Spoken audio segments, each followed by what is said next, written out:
So yun guys, welcome back to my YouTube channel. It's me, Master Day TV. So for today's video mga master, may tuturo na naman ako sa inyo, o may share ako sa inyo mga master, panibagong tips na naman. So kung mapapansin mo sa title natin, so kung paano nga ba mga master magpalit ng primary Gmail sa Facebook account natin. So karamihan kasi dito hindi pa alam kung paano magpalit ng primary Gmail. Ang advantage kasi nito mga master, in case na bawa may mga magtangkang mag-hack ng iyong Facebook account, at least may mga notification kang marireceive galing sa Facebook na ganito ganyan yung Facebook mo is na-hack. At the same time maglagay ka na rin ng number doon, at least kung magpalit ng tinatawag natin na password, so may magno-notify din sa inyo o magbibigay ng verification code. So yung mga master, bagong lahat, kung bago ka pa lang sa channel na to, huwag makakalimutan mag-subscribe at hit mo na rin yung notification bell para updated ka sa mga videos na ina-upload natin. So yung mga master, huwag na natin siya patagalin, ituro ko na sa inyo mga master. So ang gagawin natin mga master, punta tayo sa Facebook natin. Ayan, dito tayo mga master sa Facebook natin. Ayan, dito sa Facebook account natin to mga master, usually hindi natin dito mapapalitan. So ituturo ko sa inyo kung legit ba to o hindi, na mapapalitan ba dito mismo sa Facebook account natin o dito sa Facebook mismo na application. So ipapakita ko sa inyo mga master kung mapapalitan ba natin dito. So punta kayo dito mga master sa tatlong burger line na to. Ayan, click nyo lang yan. Tapos punta kayo dito mga master sa settings and privacy. Tapos click nyo yung settings. Pag na-click nyo yung settings na yan, punta kayo dito sa personal account information. Ayan. Ngayon dito mga master, may mapapansin kayo dito, name, contact, identify confirmation, account ownership and control. Ang gagawin nyo mga master, contact info. Click nyo lang yan mga master. So may mapapansin kayo dito mga master, manage contact info. And yung number nyo, ayan, maganda mga master, lagay nyo yung number nyo. Tapos yung Jobin ayan, yung ginamit ko mga master na na ginamit ko na Gmail. So iniba ko lang yung pangalan. So ang gagawin nyo lang yung mga master, yung bawa dito, ayan, kung totoo ba siya o hindi. So dito mga master, mismo sa Facebook account natin, hindi natin siya mapapalitan. Hindi natin yan mapapalitan dito. So paano nga ba ito palitan mga master? So punta lang tayo dito mga master, out lang natin ito mga master. Punta kayo mga master sa Chrome. Ayan, dito sa Chrome.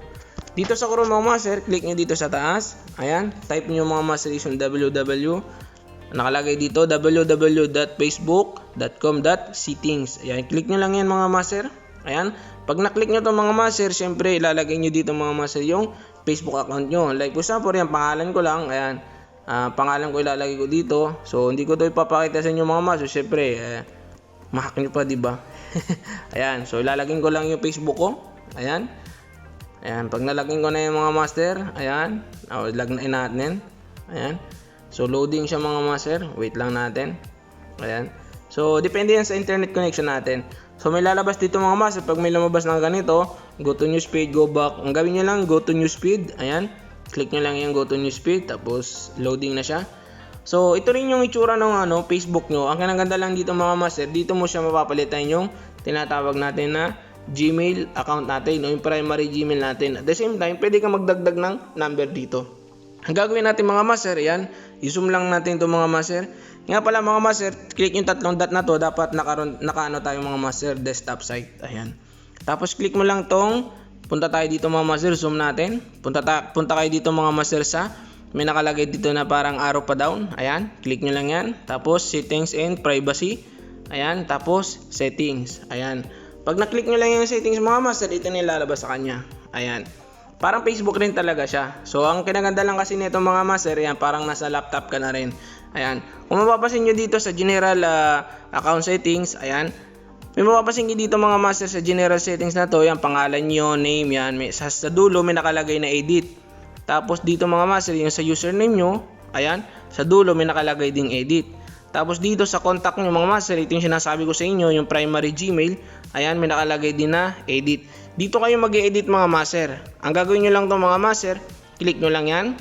Ayan, pag na-click nyo lang yan mga master, kung may mapapansin kayo dito, may makikita kayo na, ayan, yung add na another email or mobile number. So click nyo lang yan mga master. Ayan. Tapos ilagay nyo na yung ditong gusto nyong email na bago. So since nakagawa na ako mga master ng bago kong email, so hindi ko na siya papalitan mga master. Nasa inyo yung mga master kung gusto nyong palitan. So much better kasi mga master mapalitan nyo yung Gmail nyo. At least kahit pa paano in case na, kasi bawa kung gusto nyong, nakalimutan yung i-login o i-log out yung Facebook nyo o kaya nahack ng ibang tao, at least meron kayong verification code o notify na may ganito, may nagtangkang hack yung Facebook nyo o may magtangkang buksan yung Facebook nyo. So mas maganda mga master, mag-add ka na rin dito ng number nyo. Kung may mapapansin kayo dito mga master, add your phone number. Ayan, maglalagay din kayo dyan mga master ng phone number. Para in case na bawa, kung magpalit ka nga na password, at least may mag-sesend sa inyo ng verification code na ito ilalagay mo, ganito, ganyan. Ayan. So much better mga master, gawin mo ito. Palitan mo yung primary mo kasi ang dati kasi sa akin nakalagay Yahoo. So sa Yahoo kasi na yun mga master, hindi ko pag nagpapalit ako ng password, so walang nagno-notify sa akin, doon na pupunta sa Yahoo. So nahirapan ako kasi nga yung Yahoo ko na yun mga master, hindi ko na siya na-open. So yun, ganun lang siya. Ang gagawin nyo, pag nalagay nyo na yung Gmail nyo dyan, so add nyo lang siya. Pagtapos ma-add yan, automatic yan, mga ilang segundo lang, ma-add na yan mga master. So yun, ganun lang siya mga master. Kung gusto nyo magpalit ng primary Gmail, kasi doon talaga mga master sa Facebook natin, Facebook account natin, doon sa login na ton, sa login na yon, doon sa Facebook application na yun mga master, hindi talaga kayo makakapagpalit doon ng tinatawag natin na primary Gmail. Ayan. So yun, ganun lang siya mga master. Pag nag-okay na siya, ayan, lalabas naman yan mga master. Ayan, add contact number, lalabas naman yan. Pwede nyo rin yang i-edit mga master. So yun mga master, ganun lang siya. So maraming salamat. So sana may naitulong ako sa inyo kahit paano. So mga master, maraming salamat sa mga walang sawang sumusuporta ng ating video. So ingat kayo palagi. So wag niyo pababayaan ang sarili nyo. So maraming salamat ulit. At hindi ko inulit-ulit ko mga master, maraming salamat ulit. So yung mga master, hanggang dito na lang. Peace out. Alright. Tell me pretty lies, look me in the face, tell me that you love me, even if it's